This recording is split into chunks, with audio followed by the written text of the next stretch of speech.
এই রাসেল বাইপারের ডরে এক একজন ঘরের কোনা কোনা লাইট দিয়ে দেহে, উড়ানের কোনা কোনা দেহে। আরে বাতিজার ভূত, কবরে যাওয়ার পরে যে কত রাসেল বাইপার বইয়া রইছে সুদ করে কামড়ায় ভালো লাগিয়া। আরে হাত তুলে কো, হাত তুলে কো, হাত তুলে কো। মুখটা খারাপ করিস না, কয়ে দিলাম। রাসেল বাইপারের ডরে কষ্ট নিয়ে নেওয়া যান, এটা উচিত কথা। এই হক কথা না কইলে আমার মুখ চুলকায়। রাসেল ভাইপারের ডরে, আরে বাপরে বাপ, বাপরে বাপ। আরে কবর যে কত রাসেল ভাইপার বইয়া রইছে। এই রাসেল ভাইপার বলে ওই কবরে সাপের দৈর্ঘ্য হইল 450 কিলোমিটার, দাঁত গুলো হইল 70 গজ লম্বা, পিছনে মাথার মধ্যে হইল মহিলাদের চুলের মতন গুছা, গায়ের মধ্যে হইল দুর্গন্ধ। সুবলটা মারলে 70 গজ মাটির নিচে দেহটা আলাদা করে ডুহাই দিব।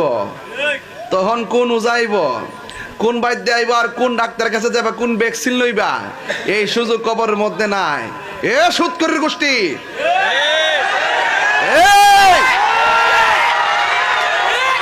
কবরের কথা চিন্তা করো।